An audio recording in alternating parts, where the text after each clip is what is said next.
What's going on, everybody? Welcome to the 1 Million Cent Podcast. My name is Ryan Fontenot, and I'm your host, and so excited for today. For those of you who have listened or watched before, you know that our whole goal of this podcast is very simply to be part of training 1 million teens around the globe to share the gospel. Now that includes training leaders, training parents, and yes, teen, listen close, it includes training you. So today I have an incredible guest on here with me. He is a friend, he is a leader, he is a reader, and he is a coffee drinker, I believe. So my friend, all Zach true, Workun, all true. It's all there, man. Y'all welcome Zach to the show. Zach, how's it going, my friend?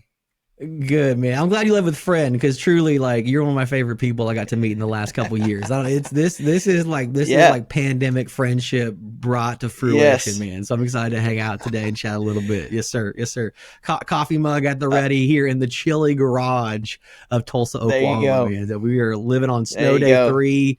Is it justified? I don't know, but here we are. So yeah, there may or may not be a second grader that comes to check and see if it's iPad time or not. So we'll let you know.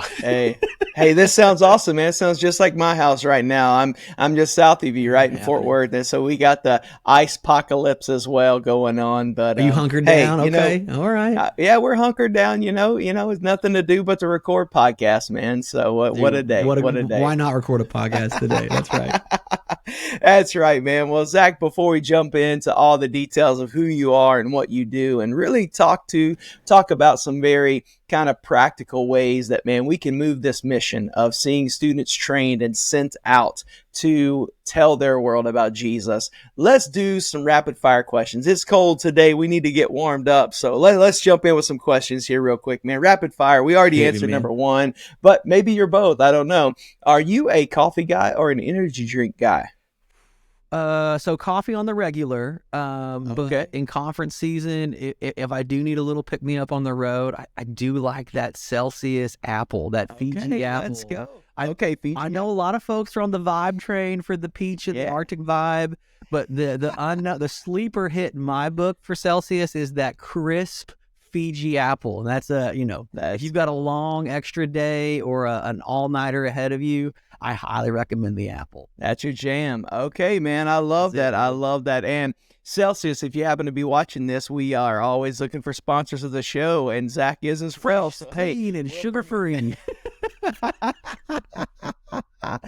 Okay, well, speaking of that, man, do you find yourself more of a morning, midday, or night person? Where's your sweet spot, bro? Okay, so this has been a journey. I know we're rapid fire, but I used to be the night owl. I used to be late nighter. Kids will change you.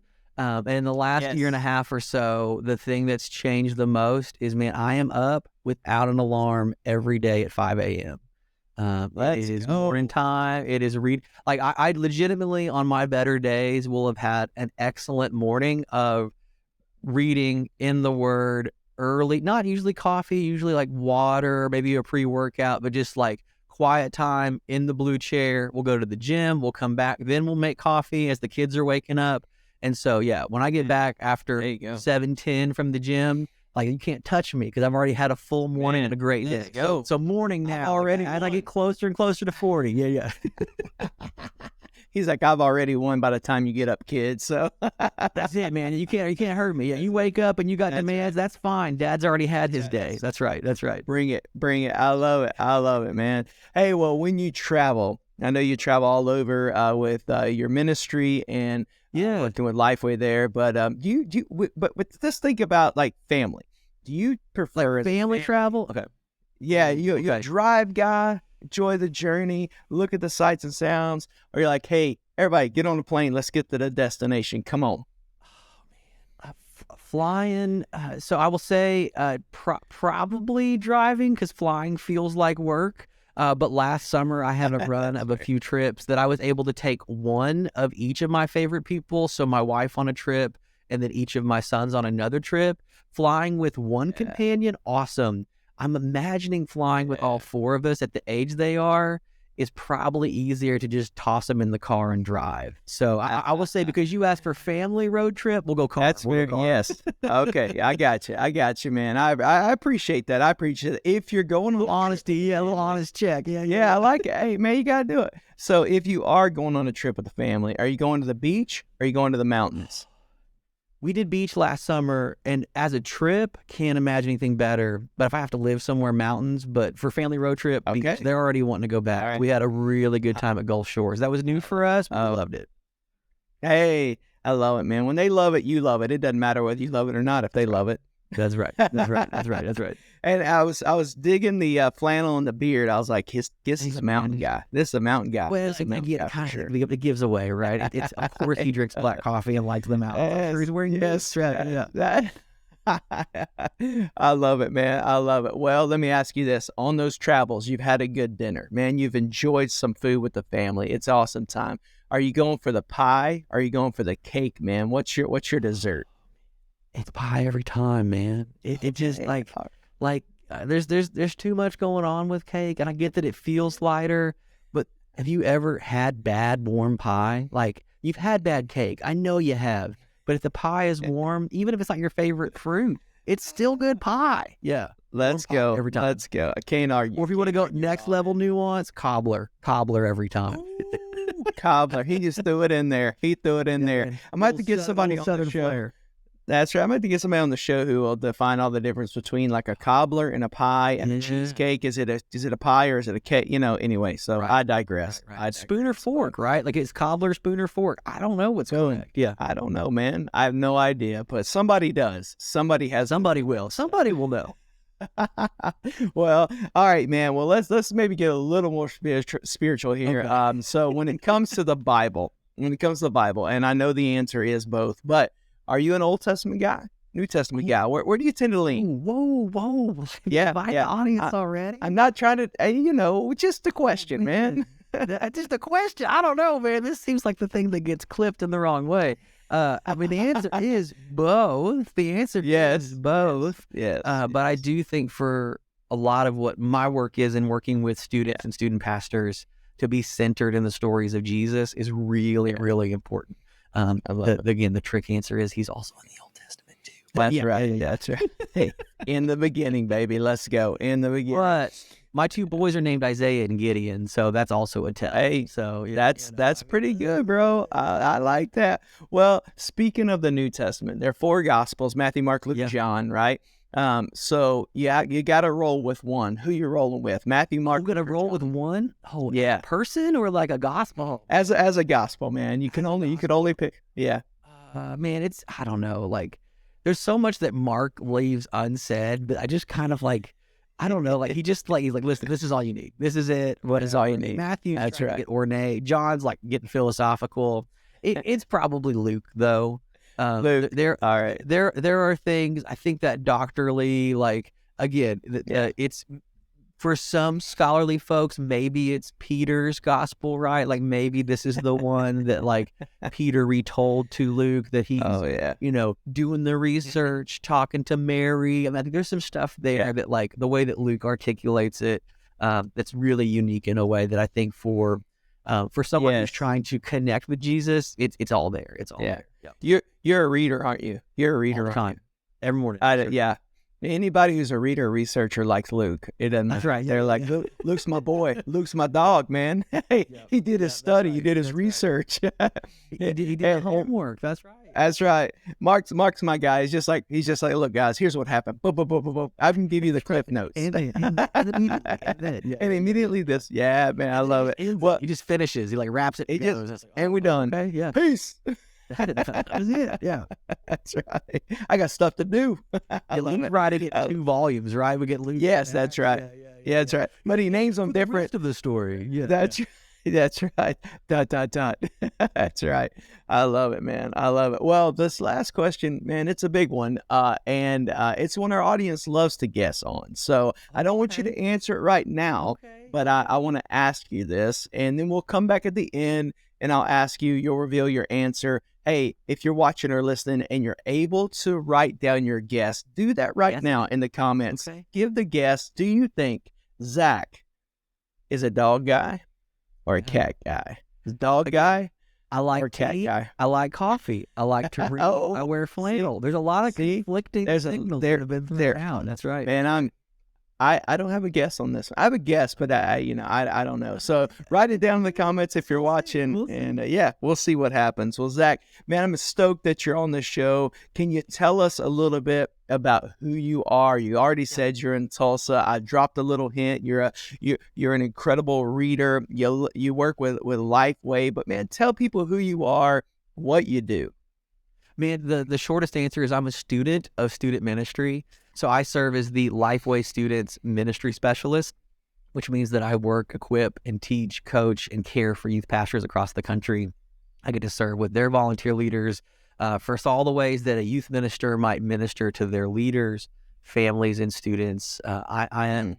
Me and my team are a ministry resource for those that minister. And so we have things that are ongoing through an online cohort network at Youth Ministry Booster. We have in-person conferences that we plan and do.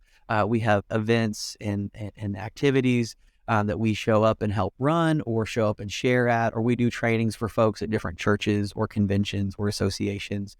For us, we want to minister to those that are doing youth ministry, but the cool double part of that is I get to learn from them and report and share with others. Yeah. So truly a student of student ministry, and it's a real blessing, and it really is a vocational call.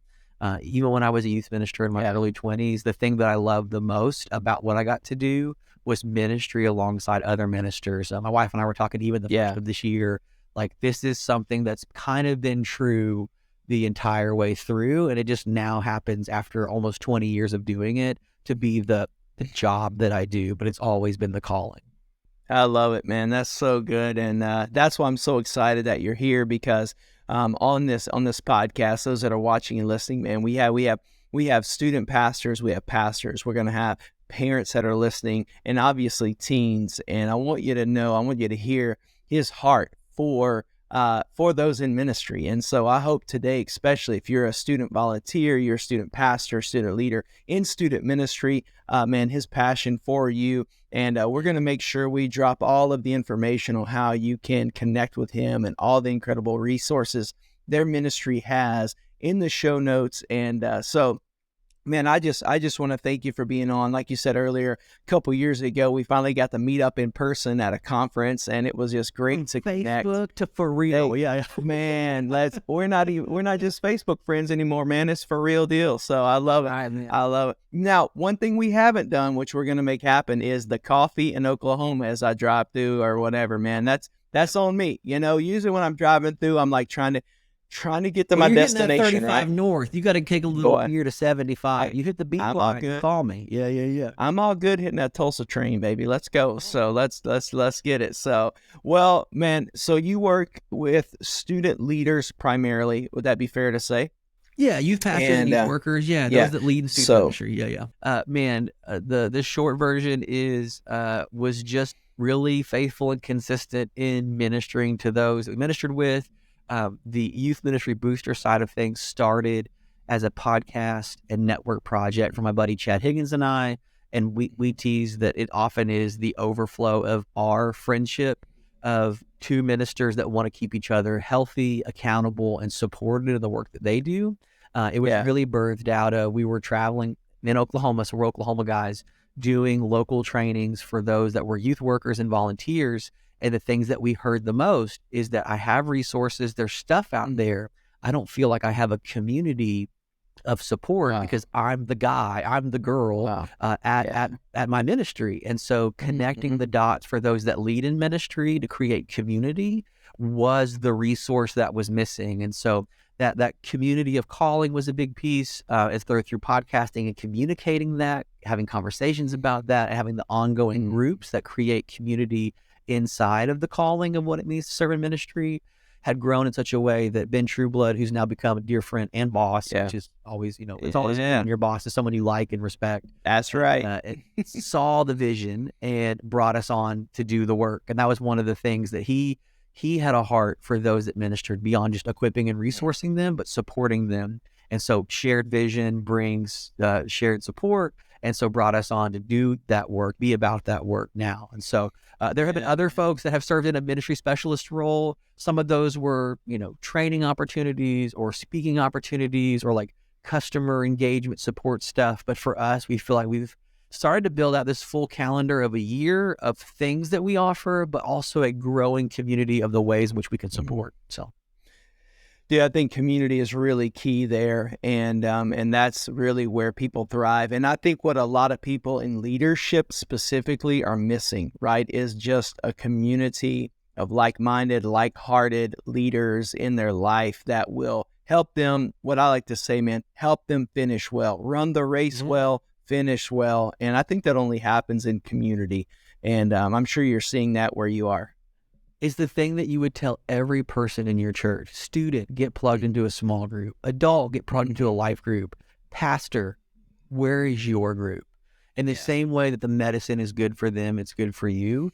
And again, I know that sometimes, I have guys that I could call. That's fine. Where is the regular meeting group of ministers that understand the work that don't serve on staff at your church? That's good, man. People. And so, that's so good. And I think that's part of what we hope to develop out of this podcast and this these videos is, man, we just want to develop a community that, hey, man, we're trying to, number one, live on mission where we are. We're trying to spark fire in the teens around us to live on mission where they are. And the truth is, man, we can all get off mission really quick if we don't have community around us. And so I hope that as you're watching this and you're listening, man, if you're looking for a community of people that are trying to equip you, trying to keep your eye on the prize, man, and that is telling this world about Jesus. I hope you'll connect with us. Make sure you hit that subscribe button. Make sure you share this out with someone who you think will get value from this as well.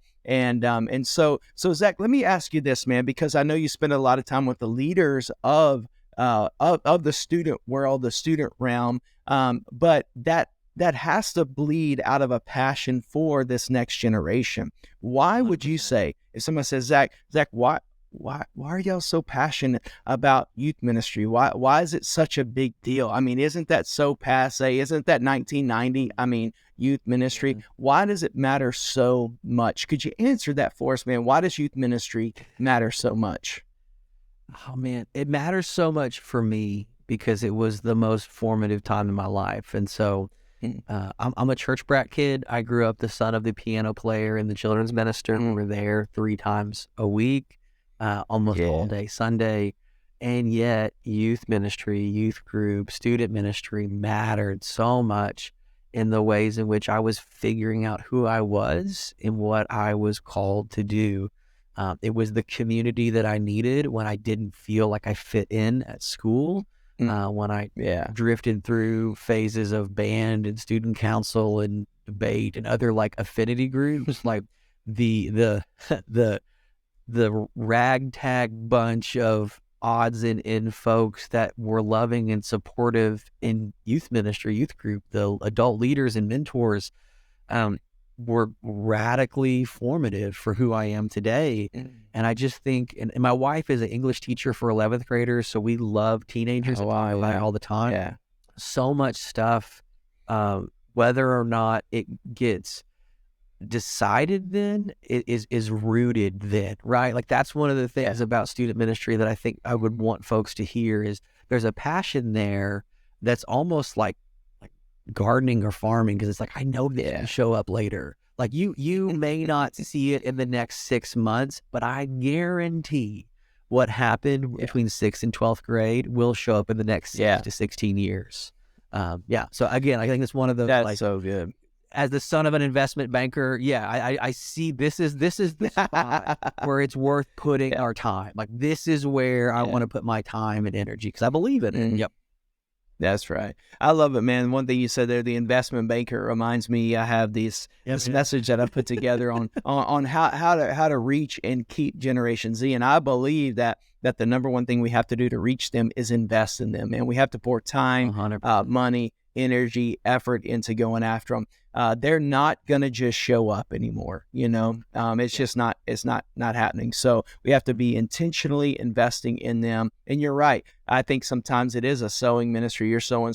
You're gonna see fruit. We see some. right? We see a lot, but then of course, the coolest thing is you've been in this 20 years or so is those from 20 years ago who now are married, maybe with kids and everything. You're like going, man, they're still after it. They're still chasing Jesus, man. They're still loving the Lord. They're still making him known. It matters. And I think for a lot of folks that feel like it doesn't, ironically, maybe haven't served in it long enough or haven't taken stock of what has been produced. And I think those two things, again, and that's why I think at the ministerial level, it matters so much to me, is that there's a lot of folks that are out there just working so hard they've never looked up or looked back.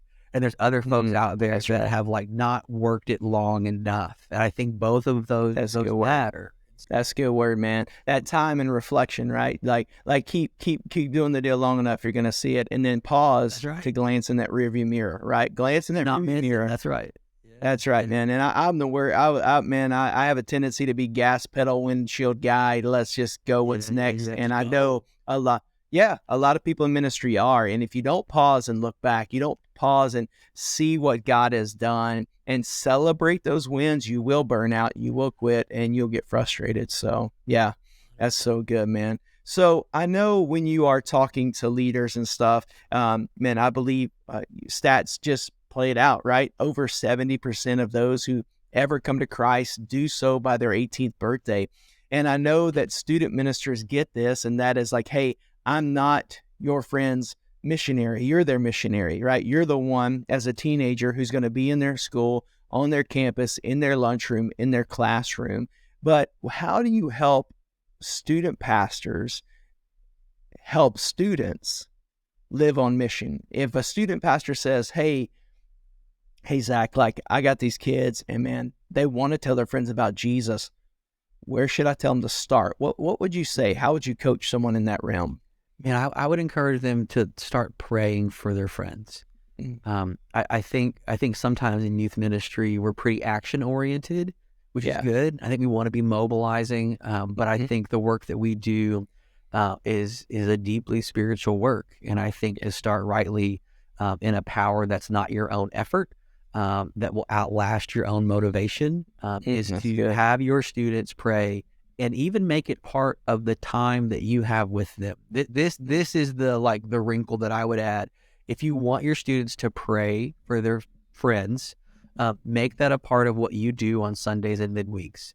If you just send them with, and don't forget to pray for Tiffany, like that's like then you don't mean it, like because you didn't carve time for it. Like if it matters enough, you'll give time to it. The same way that you would invest other resources and moments and things. Like it's worth you shaving 4 minutes off your talk that they could pray for their friends. That's and if it's not, then let's talk about your talk.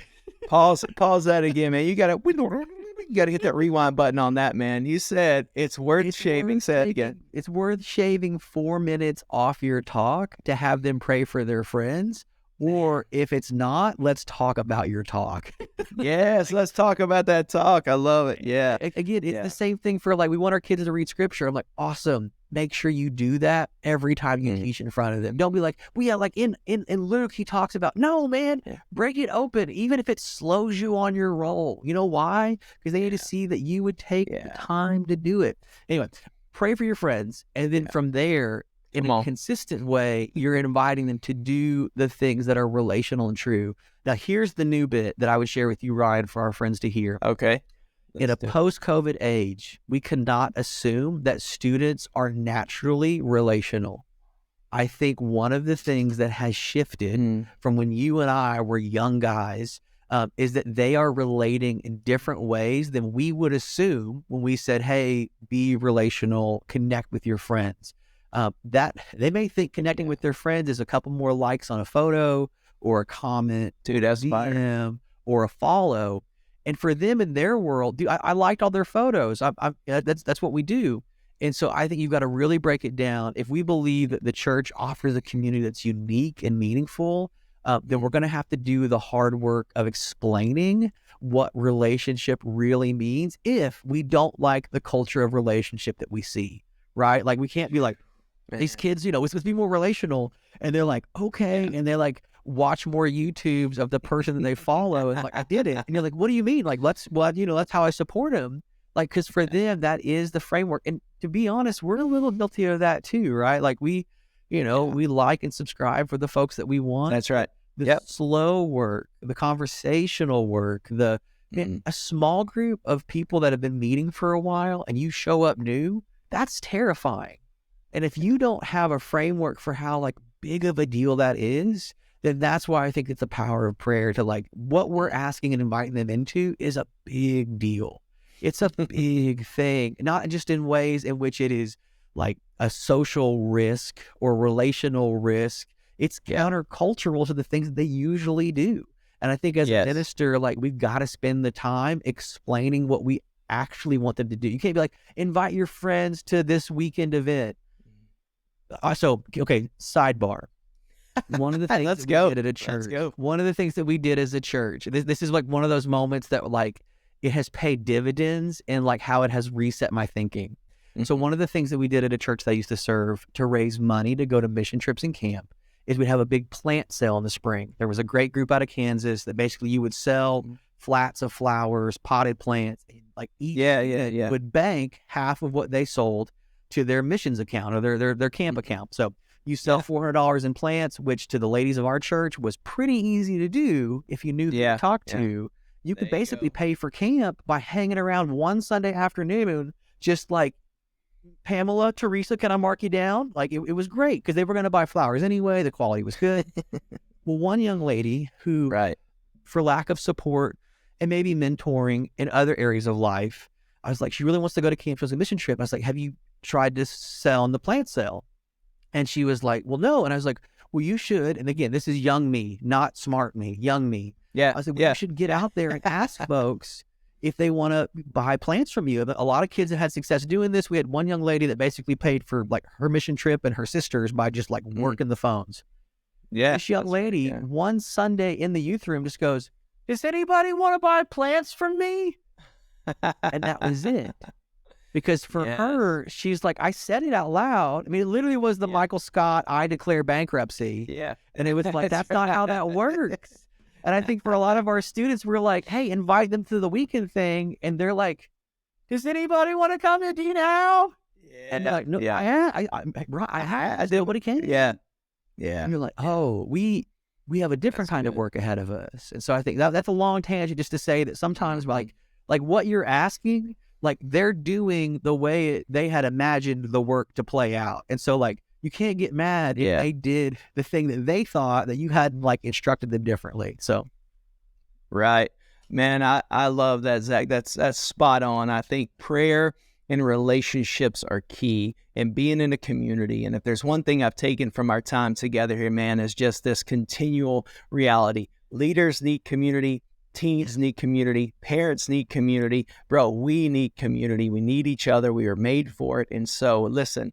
I believe if we want to fulfill the mission, if we want to live on mission, if we want to stay on point, it won't happen apart from community. It won't happen 100%. Apart from being with others. And so, man, thank you for that. It's just such a practical, I can tell, man, you talk with youth pastors, you work with leaders, and they're like, here's my frustration. I told them to invite friends and nobody came. And yeah, you told them, but you didn't instruct them, right? And I think that's one thing for those of you that are listening or watching, I just want to share real quick. And that's this.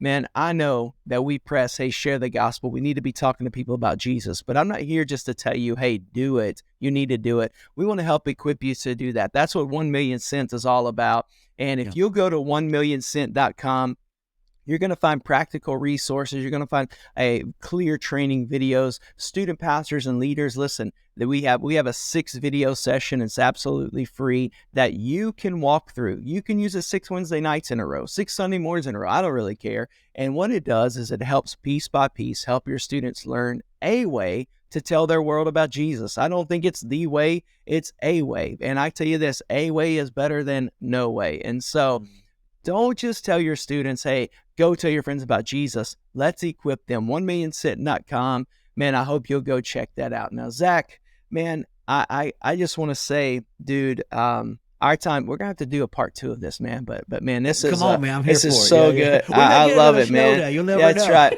That's right, man. Well, let me ask you this before we go. I know people are watching this. Some of the stuff you said has resonated with them. What's the best way for people to connect with you? Best way, personally, is just at Zach Workun on Instagram. I know that's like really millennial, or like you can DM me there, or you could email me. So either at Zach Workun for Instagram DMs or Facebook, I guess, or Zach. So ZAC.Workun, WORKUN at lifeway.com. Hit me with an email. Would love to support you however I can. And then our team at Lifeway Students on Instagram or lifeway.com, and you can find all the great resources, camps, curriculums, materials, and Youth Ministry Booster, our community for youth pastor leaders. And we're here to support and equip and a resource. And so however we can do that, we're happy to. Man, that's awesome. And we'll drop all of that in the show notes as well. Love it. So make sure you check that out and follow up with Zach. But Zach, before we jump off, man, we've got to find out, is my boy Zach, is he a dog guy or a cat guy? Let's let the world know. What do you think? What you said you were thinking? What do you? I have a guess. My guess would be, dude, that you're a dog guy. That'd be my guess. Now it's dogs. Now, dogs. For all throughout seminary, I had a beautiful black lab named Ellie. That was my early morning companion. Would go throw a tennis ball, and I'd read books for seminary. And so we don't have one right now because of travels and stuff. But when the boys get older and they can help, we will have a dog again. Oh, it's coming. It's coming, bro. Trust me. Yeah. It's coming for sure. In some ways, the bigger the better, too. I'm here for a big dog. Yes. Yeah, I have a dog, but it's not. It's more like a cat dog right now because my. If you could carry a dog, the plane. That's a cat. That's a cat. I'm here for it. That's a different kind of dog. Yeah. That's right. Yeah, man. Fetching stuff. Yeah. Yes. I love it, man. I love it. I think Zach might be the most interesting man I know. So we're going to have him back on. We're just going to peel the layers of Zach Workun, and let's find out more, man. Thank you so much for being on today. Thank you for the ministry and work you do, bro. I, from afar, cheer you on. I love what you're doing. I can't wait till we get to grab some coffee together for sure. And everybody who's watching today or listening, let me just say this. Thank you so much for tuning in. Hey, if while Zach was talking and sharing stuff, in your mind, you thought, oh, dude, I need somebody, someone who needs to hear this. I'm going to tell you that wasn't you. That was the Lord. Do us a favor. Share that out to them. Just say, hey, you need to hear what this guy said, because I do believe there's a lot of people right now who are lonely in life, lonely in ministry, and they're just on the brink of ready to call it quits. And when they hear the need for community that Zach shared, I believe it's going to be an encouragement to them today. So make sure you share this out. Leave a rating if you can. We're on a mission. We want to see 1 million teens trained around the globe to share the gospel. But listen to me, because this is the reminder I always want to leave you with, and that's this. Today is a great day to tell someone about Jesus. So let's go.